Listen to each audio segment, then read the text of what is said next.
अब जाओ और मित्र सुग्रीव का राज तिलक करो और अंगद को युवराज घोषित करो। अवश्य भैया, जैसी आपकी आज्ञा। चलिए महाराज सुग्रीव।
पश्चात हमें श्री रामचंद्र जी का दर्शन करने के लिए पर्वतगिरी पर चलना चाहिए।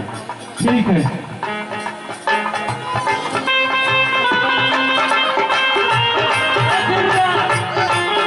जय श्री राम।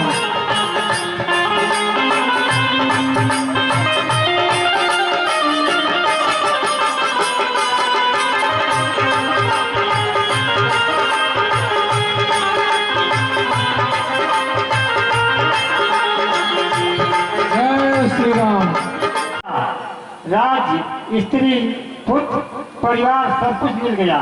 अब हमारा पहला काम यही है कि भगवती सीता को का पता लगाने के लिए चारों तरफ हमारी बानरी सेना जाए तो उचित होगा, क्योंकि आपने अपना वचन पूरा कर दिया। अब हमारा कर्तव्य यही है कि पहले मैं आपका काम कर दूं। हे मित्र, आपकी बात तो सही है, परंतु इस समय वर्षा ऋतु चल रही है, इसलिए हम ये चाहते हैं कि जब तक वर्षा ऋतु है आप जाकर अपने राजपाट की देखभाल कीजिए, अपने परिवार के साथ कुछ समय व्यतीत करिए। वर्षा ऋतु बीतने के बाद हम लोग सीता की खोज करेंगे। ठीक है, मेरा तो विचार पर आप ही का काम करना था।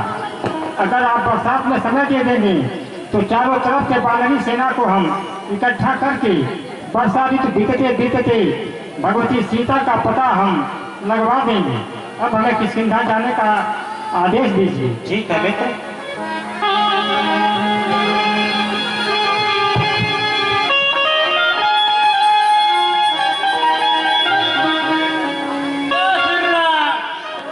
बातें बताइए। ठीक है लक्ष्मण, बैठकर सुनो।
आता है बटुक जन विद्या धन करते हैं।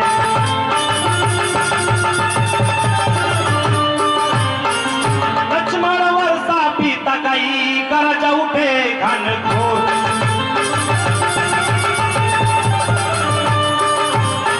लक्ष्मण वर्षा बीत गई गरज उठे घन घोर। सीता स्तुति पाए बिना व्याकुल है मन मोर।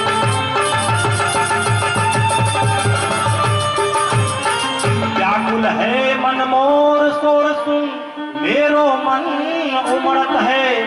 सीता के अब देखे बिन मेरो मन हरत है।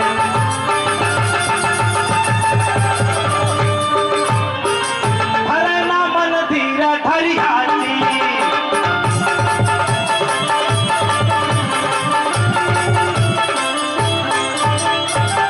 हरे ना मन धीर धरियाची दिल में भारी फिकरियाची।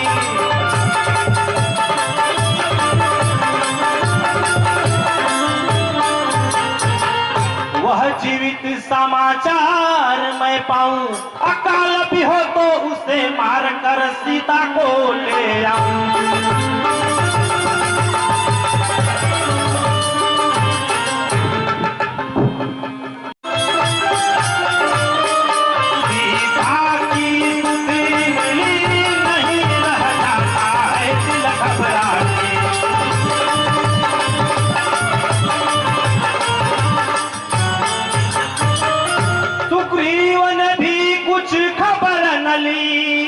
वह राज्य पाय उन्मत्त हुआ।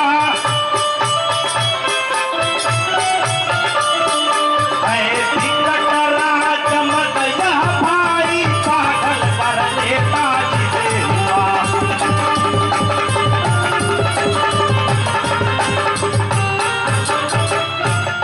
हे लक्ष्मण, वर्षा ऋतु भी बीत गई परंतु सुग्रीव ने अभी भी हम लोगों की कोई खोज खबर नहीं ली। वह राजपाट पाकर मस्त हो गया है। उसको यह भी ज्ञात नहीं कि वह उसने क्या वचन दिया था हमसे। हे लक्ष्मण, जाओ और उसे कह दो कि तुमने क्या वचन दिया था और तुम क्या कर रहे हो। खता माफ भैया मेरी नहीं तरकस मेरा चूना है।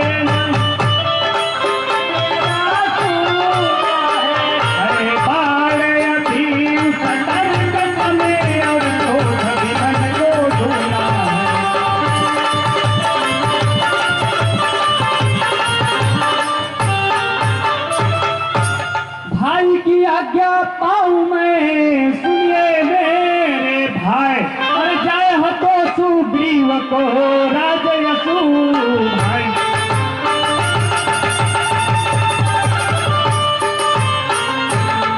हे भैया, सुग्रीव राजपाट पाकर बहुत ही अहंकार में हो गया है। यदि आप आज्ञा दे तो मैं भी उसका अहंकार चूर चूर कर दूं। नहीं लक्ष्मण, वही एक हमारी आशा का किरण है, इसलिए जाओ और उसे समझा बुझा कर लेकर आओ। ठीक है भैया, जैसी आपकी आज्ञा।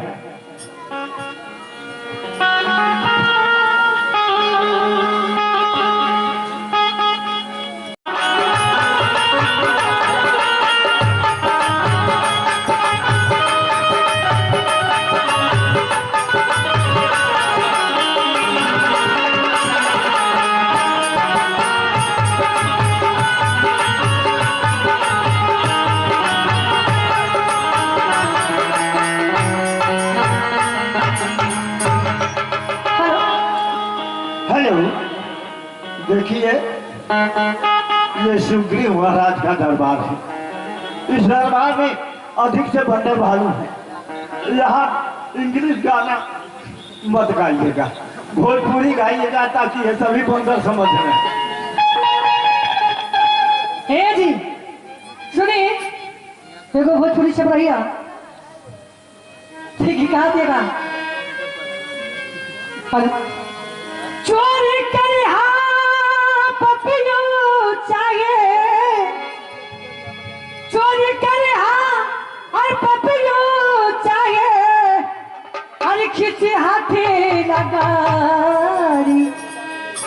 हमके साड़ी चाहिए। हर कबले फीची हर गवना के साड़ी हमके साड़ी कबले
कहिए हनुमान जी, इस समय राज्य का कार्य कैसे चल रहा है?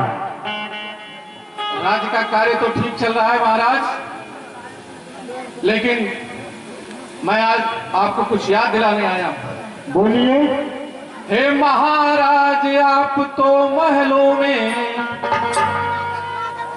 आनंद राज का करते,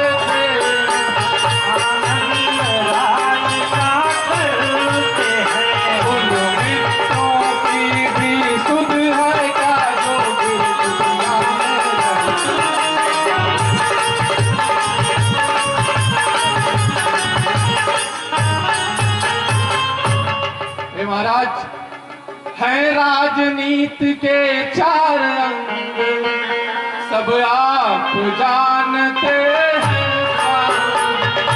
आप जानते हैं, साम दाम और दंड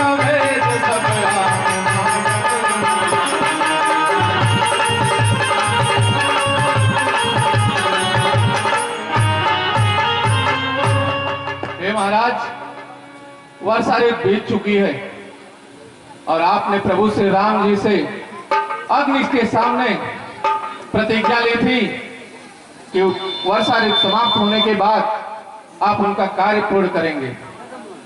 लगता है आप राज्य के लोभ में भूल गए हैं। कहीं ऐसा ना हो कि उनके कोप का भाजन बनना पड़े। ठीक है हनुमान जी, आपने अच्छे समय पर हमें याद दिला दी है। इस पारिवारिक मोह ममता में फंसकर मैं श्री रामचंद्र जी को दिया हुआ वचन भूल गया था।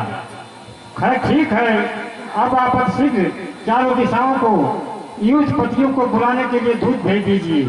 10 दिन के भीतर सभी लोग प्रवर्तक गिर पर आ जाएं। जो हमारी आज्ञा का उल्लंघन करेगा उसका वध मैं स्वयं अपने हाथों से करूंगा।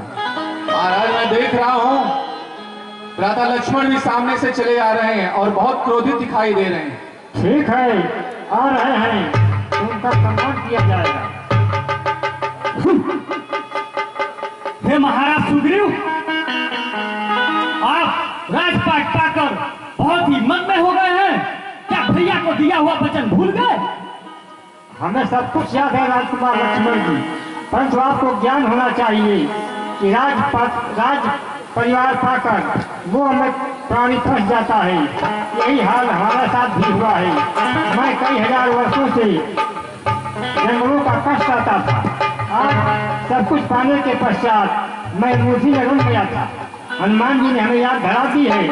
मैं दूतों को बुलाने के लिए चारों दिशाओं से दूत को भेज दिया है। वो बानर सेना के साथ 80 भी आ जाएंगे। चलिए हमारे साथ, हम लोग प्रवर्तक पर श्री राम के पास चलते हैं।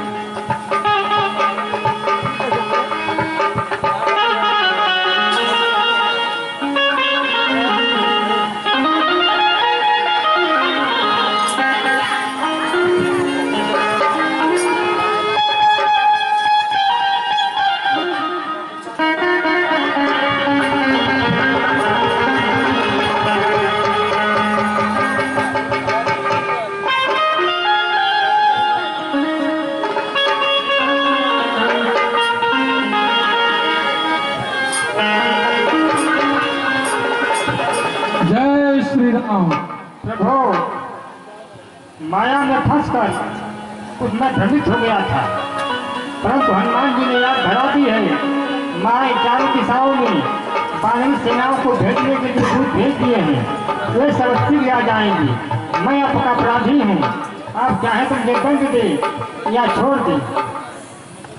हे मित्र, आप मेरे परम मित्र हैं। जो बीत गया उस बात को छोड़िए, अब आगे की रणनीति की तैयारी कीजिए। रणनीति हमारी यही है कि पश्चिमी दिशा में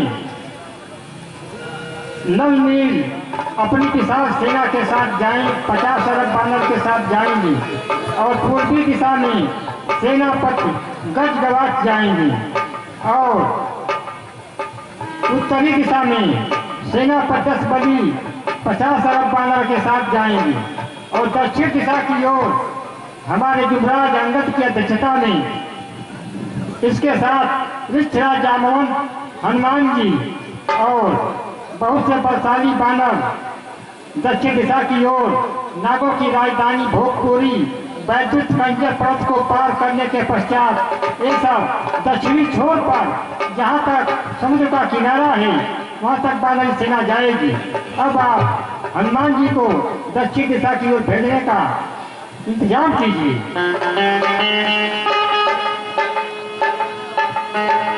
मेरे बजरंग बली तुम हो मेरे भाई,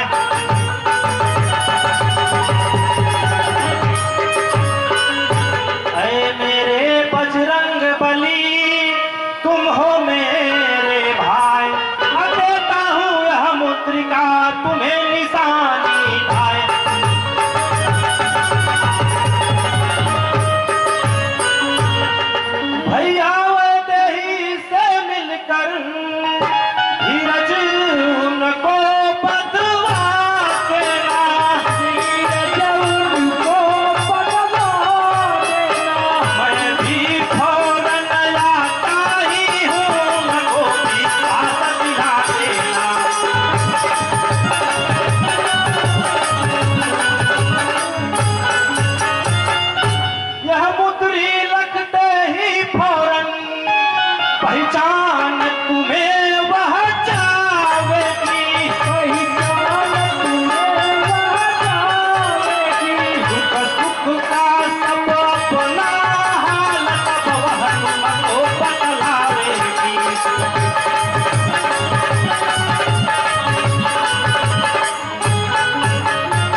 हनुमान जी, जिस प्रकार आप यह मुंदरी ले जा रहे हैं उसी प्रकार कोई चिन्ह लेकर अवश्य आइएगा और उस दुखिया को समझा दीजिएगा कि प्रभु श्री राम जल्द ही आने वाले हैं। ठीक है प्रभु, मैं शीघ्र ही वापस आकर आपको कोई शुभ समाचार सुनाता हूँ। हमें आप पर पूर्ण विश्वास है हनुमान जी। अब मुझे आज्ञा दीजिए। कल्याण वस्तु। जय श्री राम।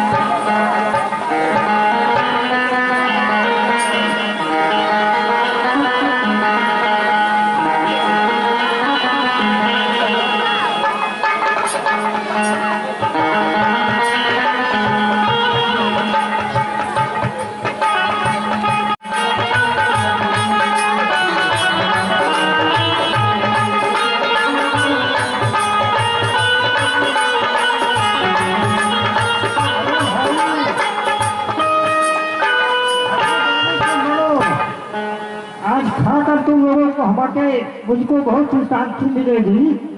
आज विधाता के घर बैठे बहुत सा भोजन भेज दिया है। हा हा हा हा हा हा हा। हे प्रभु, आप कौन हैं? पहले अपना परिचय तो बताइए। मैं पहले तुम लोग अपना परिचय दो, कौन हो और कहाँ जा रहे हो? मेरा नाम हनुमान है और मैं श्री राम जी का दूत हूँ। हम लोग माता सीता का पता लगाने के लिए लंका नगरी की तरफ जा रहे हैं। मैं गिद्धों का राजा संपाति हूँ। हमें वर्षों से बहुत ही भूख प्यास सता रही है। आज घर बैठे विधाता ने इतना बड़ा भोजन भेज दिया कि मैं कई वर्षों से भूखा था। आज तुम सबों को खाकर मेरी आत्मा तृप्त हो जाएगी। कितने भगवान दयालु हैं, आज घर बैठे ही हमें भोजन भेज दिए हैं। आप कैसी बात कर रहे हैं महाराज? एक जटायु थे जिन्होंने माता सीता के लिए अपने प्राण न्यौछावर कर दिए, और एक आप हैं जो इस तरह की बातें कर रहे हैं। जटायु क्यों प्राण न्यौछावर किया? किसके साथ? आप लोगों ने जटायु की याद धरा करके हमें अपने भाई की याद आ गई है। जटायु इस समय कहाँ है, कैसे है? महाराज, जब लंका का राजा रावण माता सीता का हरण करके ले जा रहा था तो जटायु जी ने उसे रोकने का पूरा प्रयास किया, लेकिन वह असफल रहे और श्री राम के धाम को पहुंच गए। ठीक है, हमको आप लोग समुद्र के किनारे ले चलिए। मैं जटायु को तिलांजलि दूंगा। इसके पश्चात हम आपकी सहायता करेंगे ताकि आप भगवती सीता का पता लगाने के लिए चले जाएंगे। इससे हम प्रभु के काम में मेरा सहयोग होगा। ठीक है महाराज। हमें पकड़ कर ले चलो, क्योंकि हमारे पंख जल गए हैं।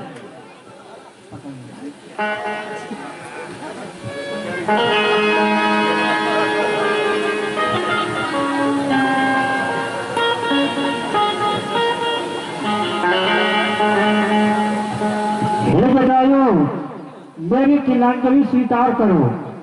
अगर हम दोनों भाई साथ साथ होते तो रावण का वध कर देते, परंतु दुख इसी बात का है कि तू अकेला रणभूमि में मारा गया।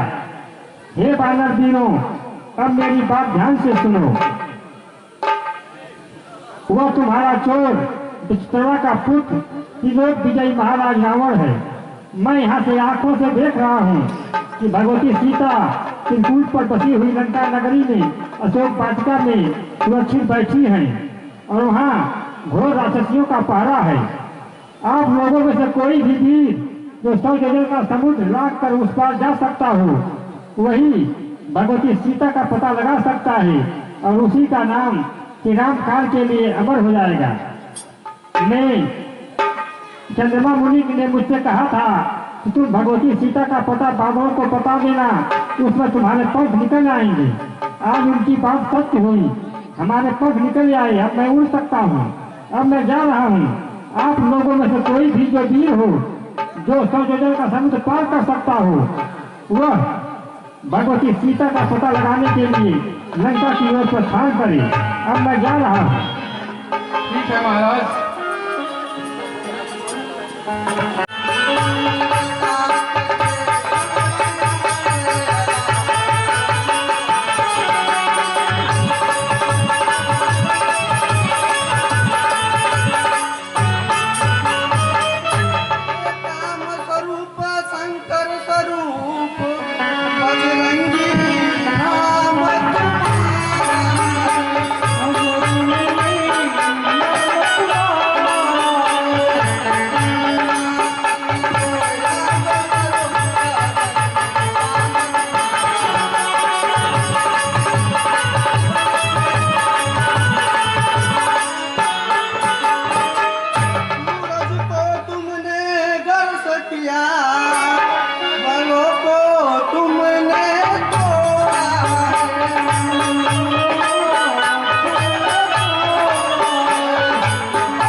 अपने साथी को याद कीजिए। बाल अवस्था में आप सूरज को निकल गए थे। अपने साथी को याद कीजिए बजरंगबली। जागिए हनुमान जी, जागिए। अरे जामवंत क्या कहते हो, जाकर बादल पर गरजूं मैं,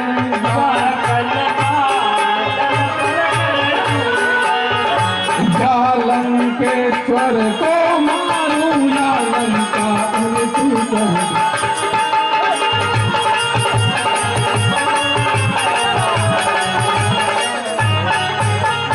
इस समुद्र की खारी धारा को मैं लाऊं या अभी मैं लील जाऊं, क्या जिस सपूत पे लंका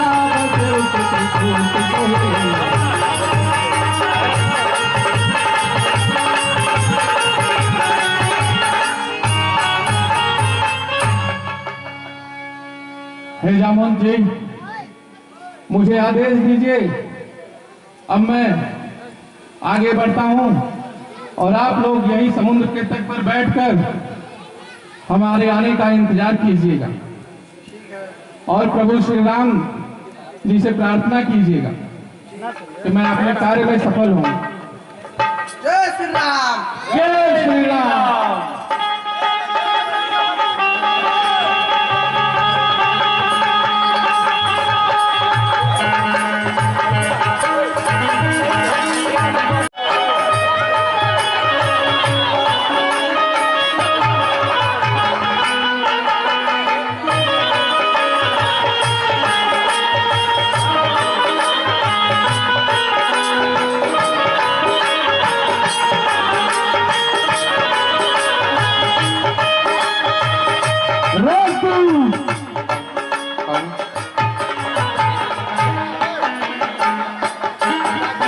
कोई नाचने वाली को बुलाया जाए। कहिए सरकार, क्या आदेश है? महाराज के दरबार में कोई नाचने वाली को बुलाया जाए। ऐसा ही होगा, आप चिंता मत करें, मैं बुलाता हूं।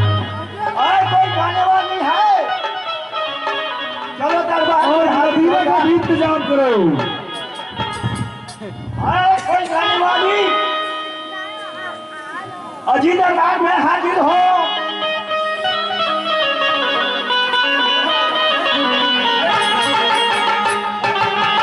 आए देख रही हो ये दरबार चूल्हा थाना है और कोई तरक्की हुई थी सिवाओ सरकार को।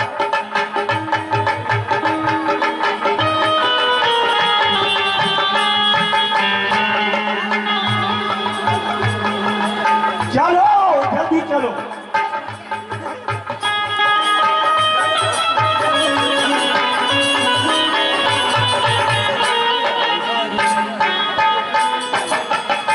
हेलो हेलो जिंदगी आब हो जाए कतरा कतरा गुलाब हो जाए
बाप रे बाप, वही देखा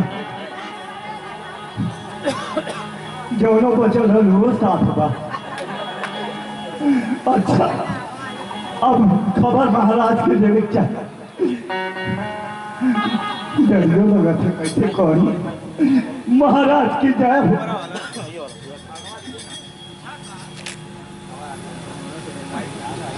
महाराज हमें पकड़ने की जरूरत ना था, हम आवश्यकता बने थे। सरकार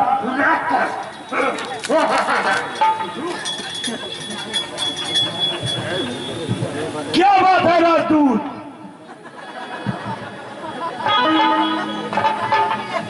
सरकार तुम धीरे बोली, धीरे बोली।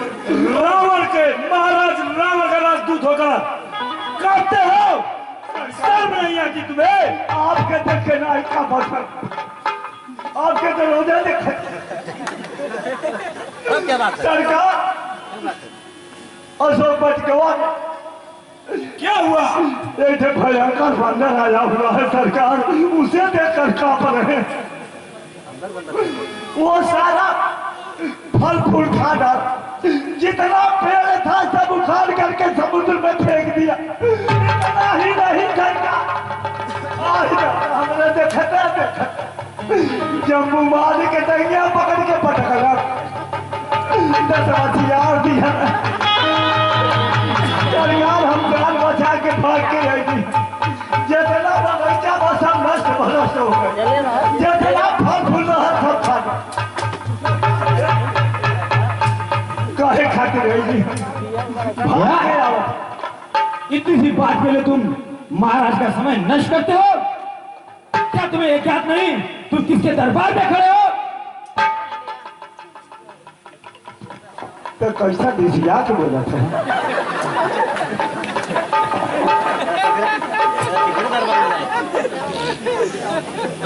यह खबरिया तो सुना में आवत है।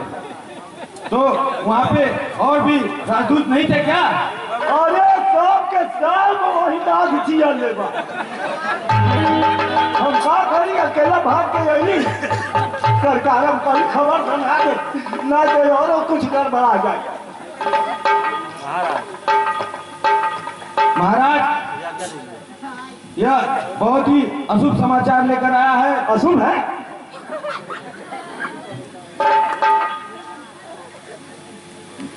महाराज आप मुझे आज्ञा दीजिए, मैं उस अभी उदंडवी बंदर को आपके सामने पकड़कर पेश करता हूँ। हाँ सरकार, जल्दी चल चलिए हम दिखाई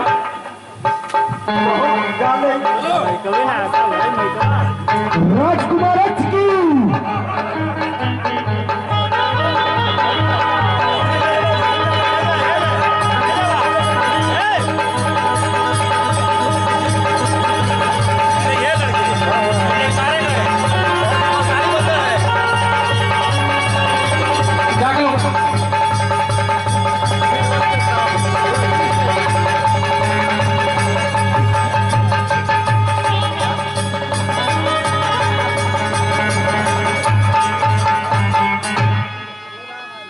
जय श्री राम।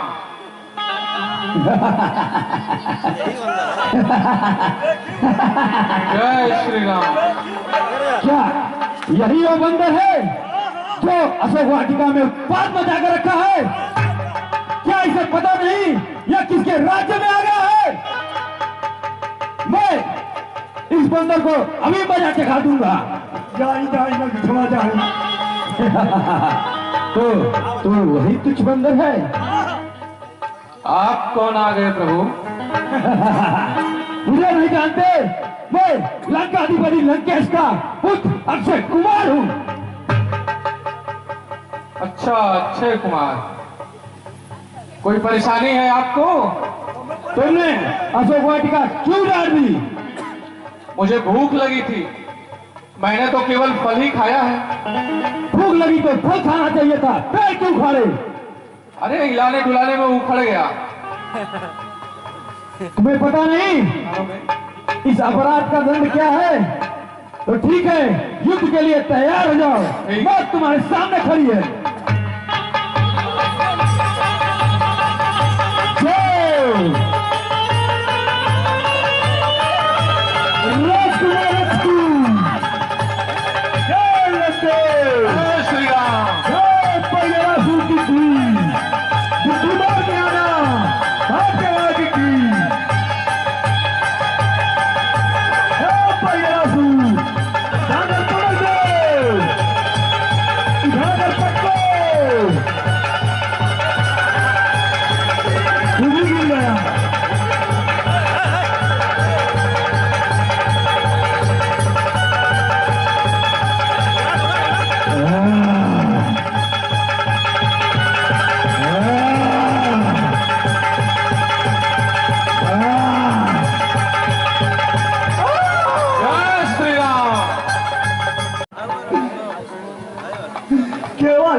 अक्षय कुमार नीचे गिरे तब तो उठबे नहीं किए।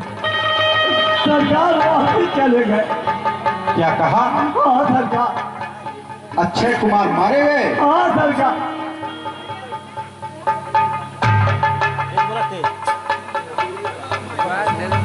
पिताश्री, चिंता और चिता में मात्र एक बिंदु का अंतर होता है, इसलिए आप चिंता छोड़िए और मुझे आदेश दीजिए कि मैं जाकर उस बंदर को मारकर अपने भाई के मृत्यु का प्रतिशोध ले सकूं। ठीक है वत्स, तुम जाओ, किंतु इस बात का ध्यान रखो कि बानरों में भी कई ओजस्वी बानर हुए हैं, जैसे बाली, सुग्रीव, नल, नील, जिनसे हमने टक्कर ली है, परंतु ऐसा अद्भुत और शौर्यवान बंदर आज तक मैंने नहीं देखा और नहीं सुना। इसलिए उसकी शक्ति के बारे में विचार करके जाओ और उस पर वही प्रयोग करो, और यदि हो सके तो उसे जीवित ही पकड़कर मेरे सामने लाओ, क्योंकि अब उसे देखने की हमारी भी इकट्ठा हो रही है। ठीक है पिताश्री, आपका जैसा आदेश। सरकार। जाओ, विजयी भाव। सरकार, तब चले हम दिखावा बढ़िया है। आज एक जने देखो।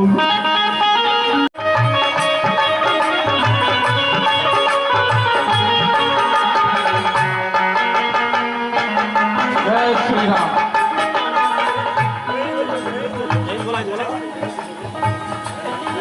सैनिकों, क्या यही वो मरकट बंदर है जिसने हमारी अशोक वाटिका का विध्वंस कर दिया, जिसने भाई अक्षय कुमार को मार दिया? बंदर, तुम कौन हो? आप कौन? पहले अपना परिचय तो दीजिए। मैं मेघनाथ कहलाता हूँ। बैरी को सदा हराया है, जीता है मैंने स्वर्गलोक, पद इंद्रजीत का पाया है। तू इंद्रजीत मत वाला है, मैं कामजीत बल वाला हूँ। तू दीपक है, मैं हूँ मसाल, रविकुल रवि का उजियाला हूँ। इंद्रजीत, अरे कुछ दिन इंतजार तो कर लिया होता, अपने भाई का अंतिम संस्कार तो कराए होते। क्या अब तुम मरकर क्या तुम्हारा पिता अब दो लोगों का अंतिम संस्कार एक साथ करेगा? बंदर, हमारी लंका में योद्धाओं का अंतिम संस्कार करने से पहले प्रतिशोध लिया जाता है। तो ठीक है, चलो आओ युद्ध में।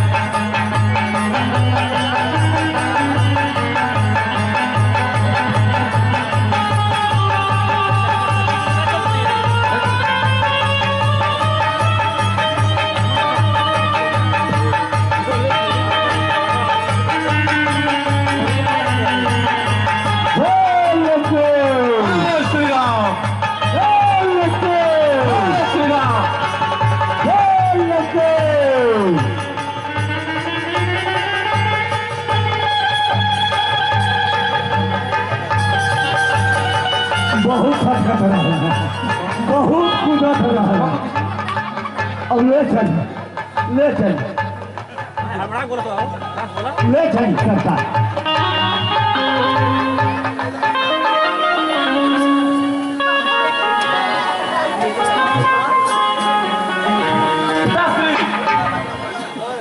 ये लीजिए, मैंने आपके अपराधी को आपके दरबार में पेश कर दिया है। वत्स इंद्रजीत, अच्छा, इसे पकड़ने के लिए तुम्हें ब्रह्म नामक ब्रह्मश्री अस्त्र का प्रयोग करना पड़ा, तब तो यह सचमुच ही हमारे सामने लाए जाने योग्य है। बोल वानर, तूने किस शक्ति के बलबूते पर हमारे वाटिका का विध्वंस किया? हमारे पहरेदार जो वहां के रक्षक थे, तूने किस अपराध के नाते उनका वध किया? हे राजन, यदि मनुष्य प्राणी का शरीर भूखा हो और वह भोजन उसके सामने रखा हो तो उसे खा लेने में कोई दोष नहीं। मैं 100 योजन का समुद्र लांग कर लंका आया था, मैं बहुत अधिक भूखा था और अशोक वाटिका के फलों पर अपना अधिकार समझकर उन्हें खा लिया। इस पर आपके सैनिकों ने मुझ पर प्रहार किया। हे राजन, जिन सैनिकों ने मुझको मारने की चेष्टा की मैंने उसे मार डाला और जिन सैनिकों ने मुझे मारने की चेष्टा नहीं की मैंने उन्हें छुआ तक। इसीलिए आपका पुत्र अक्षय कुमार को मुझे परलोक भेजना पड़ा। शट! हमारे परम प्रिय पुत्र अक्षय कुमार का वध करते समय तुम्हें हमारे शक्तियों का भान नहीं था? क्या तुमने हमारी यश और कीर्ति नहीं सुनी है? सुनी है महाराज, आपकी यश और आपकी कीर्ति की गाथाएं बहुत सुनी। किस प्रकार आपने सहस्त्रबाहु के साथ वीरता पूर्वक युद्ध किया था, किस प्रकार महाराज वानराज बाली आपको 6 महीने तक काट में दबा के इधर उधर घूमते रहे और इस समय तो आपकी चर्चा तीनों लोकों में हो रही है। किस प्रकार एक अबला नारी का आपने छल पूर्वक साधु का वेश धारण कर अपहरण कर लिया। महाराज, आपके जैसा और कौन यह महान कार्य कर सकता है? बड़े दरबार में इस प्रकार की धृष्टता करने का साहस कोई और नहीं कर सकता। सेनापति, इसकी जिह्वा अभी काट ली जा। सेनापति, अमात्य प्रहस्त, आप हमारी आज्ञा पूर्ति में रुकावट बन रहे हैं।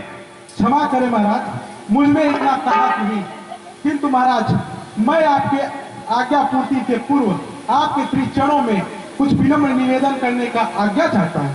कहो।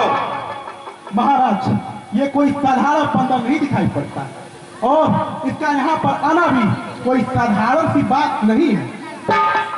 ये इसका बानर रूप, इसका छद्म वेश दिखाई पड़ता है, लेकिन जितना तेज इस बंदर में है उतना तेज किसी साधारण बंदर में नहीं होता। महाराज, हो सकता है इसे इंद्र ने यहाँ भेजा हो अथवा कुबेर या यम मरु का दूत हो अथवा स्वयं श्री हरि कृष्ण ने इसे यहाँ पे भेजा हो। महाराज, ऐसा करो, ये जान लेना परम आवश्यक है। महाराज, मैं अमात्य प्रहस्त की बात से सहमत हूँ। हमें ये जान लेना अति आवश्यक है कि इस बंदर को देवराज इंद्र या अन्य देवताओं ने किसी षड्यंत्र के तहत तो नहीं भेजा है। हम आपके विवेक की प्रशंसा करते हैं। सेनापति, अमात्य प्रहस्त की आज्ञा का पालन किया जाए। इतने बड़े कार्यक्रम की आवश्यकता नहीं है महाराज, मैं अपना परिचय स्वयं ही दे देता। मैं वायुदेव का औरस पुत्र हनुमान। मैं यहां तीनों लोगों के राजा परम प्रतापी अमित तेजस्वी रघुकुल शिरोमणि श्री राम का दूत बनकर आया, जिनकी भार्या का तुमने छल पूर्वक हरण कर लिया। मैं 100 योजन की लंका लांग कर आपसे मिलने और माता सीता जी का पता लगाने यहाँ आया था। माता के दर्शन तो मैंने कर लिए, आपसे मिलने की इच्छा से मैंने स्वयं को इस प्रकार बाधा जाना स्वीकार किया, क्योंकि तीनों लोगों में कोई नर या असुर मुझे किसी भी अस्त्र शस्त्र या पास से बांध नहीं सकता है। ऐसा मुझे ब्रह्मा जी से वरदान प्राप्त।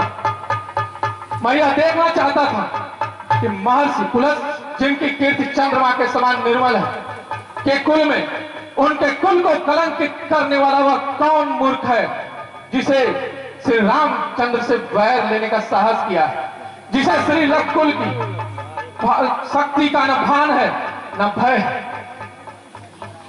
बानर, तुम रावण के सामने उन दर दर भटकने वाले भिखारियों की शक्तियों का वर्णन कर रहा है। रावण जिसे परमपिता ब्रह्मा और भगवान शिव से शक्तियां प्राप्त हैं। हे राजन, यदि मैं भगवान शिव होता तो निश्चित तौर पर आपको यह उपदेश देता कि मेरे द्वारा जो शक्तियां और अनुकंपा तुमने प्राप्त की उसका दुरुपयोग न करो।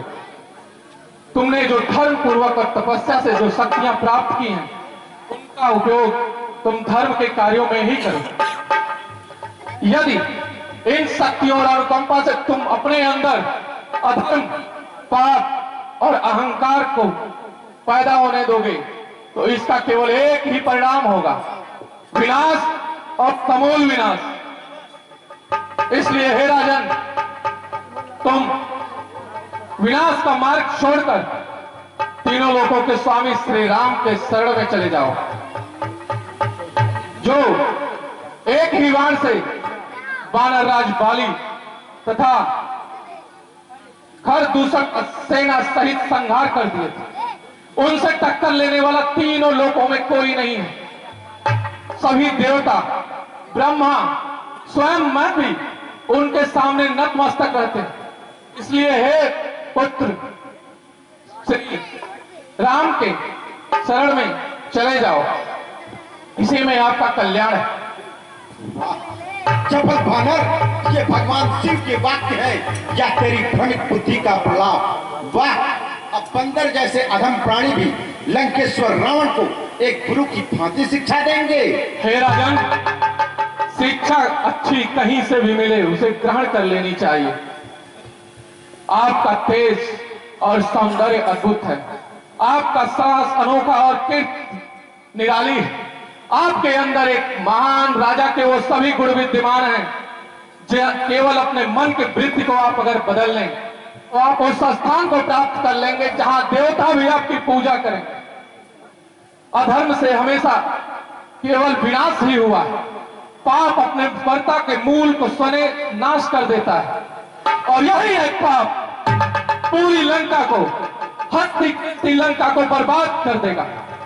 पूरी लंका में एक चित्कार के सिवा और कुछ भी सुनाई नहीं देगा। राजन, मृत आत्माओं को पानी पिलाने वाला कोई नहीं बचेगा। किसी की पालक किसी दूसरे की पत्नी को हर कर अपने घर में कैद कर लेने जैसा निंदित कार्य आपको शोभा नहीं देता। बानर, हमारे मृतक आत्माओं को पानी पिलाने के लिए तुम्हें चिंता करने के लिए कोई आवश्यकता नहीं। हे राजन, मैं एक बार फिर से कहता हूं, प्रभु श्री राम से विरत होने का मतलब है लाखों करोड़ों की संपत्ति उसी तरह से हीन हो जाती है जिस प्रकार सोने के आभूषण पहनने के बाद स्त्री बिना वस्त्र के मर्यादाहीन रहती है। हे राजन, माता सीता के वेश में आपके पास काल की फांसी आ पहुंचती। माता सीता आपकी थाली में विष मिले भोजन के समान, आप उन्हें इज्जत के साथ श्री राम को वापस कर दीजिए। मेरी ये चेतावनी, नहीं तो इसका परिणाम बुरा होगा। मैं आपको अंतिम चेतावनी देता हूं कि यदि आपने माता सीता को वापस नहीं किया तो मरने के लिए तैयार हो जाओ। वैसे तो मैं भी तुम्हें मृत्यु दंड दे सकता हूं, लेकिन प्रभु की आज्ञा नहीं। वैसे भी यह गौरव प्रभु श्री राम को ही मिलना चाहिए। मृत्यु दंड देने की शक्ति किसमें है, ये इस फल को बता दो। सेनापति, इसका शीश अभी काट दिया जाए। हे महाराज, यदि आप क्रोधित ना हो तो उसके बाद कुछ विनती करें। कहो। हे महाराज, ये वानर दूध बनकर आया है, इसका वध करना धर्म के विरुद्ध है और लोकाचार की दृष्टि से भी निंदित है। हे महाराज, आप जैसे वीर ये कदापि उचित नहीं। पिताश्री, मैं काका विभीषण की बातों से सहमत नहीं हूँ, क्योंकि ये बानर जब से लंका में आया है इसने दूतों जैसा कोई आचरण किया ही नहीं। इसने आते ही शत्रु जैसा आचरण किया, हमारे सैनिकों को मार डाला, हमारी अशोक वाटिका को उजाड़ दिया और भाई अक्षय कुमार को मार दिया। इसलिए मैं आपसे अनुमोदन करता हूं कि इस बंदर को मृत्युदंड दें। नीति और धर्म के मर्मज्ञ हमारे मंत्रीगण का क्या विचार है? क्षमा करें महाराज, किंतु महाराज मैं किसी भी दूत के लिए किसी भी स्थिति में मृत्युदंड का प्रावधान नहीं सुना है। दूत हमेशा अपने स्वामी के अधीन होता है, इसलिए वो हमेशा अपने स्वामी के हित की ही बात करता है। अगर दूत अपनी मर्यादा का उल्लंघन करता है तो उसके बहुत सारे दंड उचित बतलाए गए हैं, जैसे अंग भंग कर देना, सिर मुड़वा देना या शरीर पे कोई चिन्ह दाग दे देना। अच्छी बात है। आप लोगों के परामर्श को सुनने के पश्चात हम इस निष्कर्ष पर पहुंचे हैं कि इस दुष्ट बंदर को कोई न कोई दंड देना आवश्यक है। बानरों को अपनी पूंछ से बड़ी ममता होती है, वह उससे बहुत ही प्रेम करते हैं। अतः इस बंदर की पूंछ में आग लगा दी जाए, जिसे जलती हुई पूंछ वाले बानर को देखकर राक्षसों के बच्चे प्रसन्न हो और जब यह जलती हुई पूंछ लेकर अपने कुटुंबी जनों के पास जाए तो इससे इसके कुटुंबी जन इसे पीड़ित और दुखी देखकर और भी दुखी हो। इसको आग लगाकर लंका के नगर और चौराहों में घुमाया जाए। जैसी आज्ञा महाराज। जय श्री राम। जय श्री राम।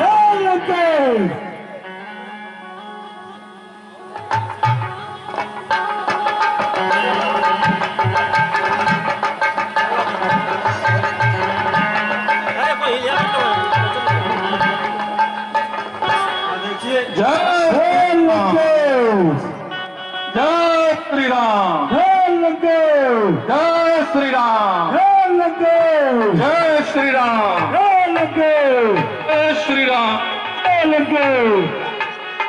देखिए हनुमान जी के कान पर प्रसन्न होकर श्री तेज प्रताप सिंह गांधी आश्रम नैनीजोर द्वारा 101 रुपया दिया गया है।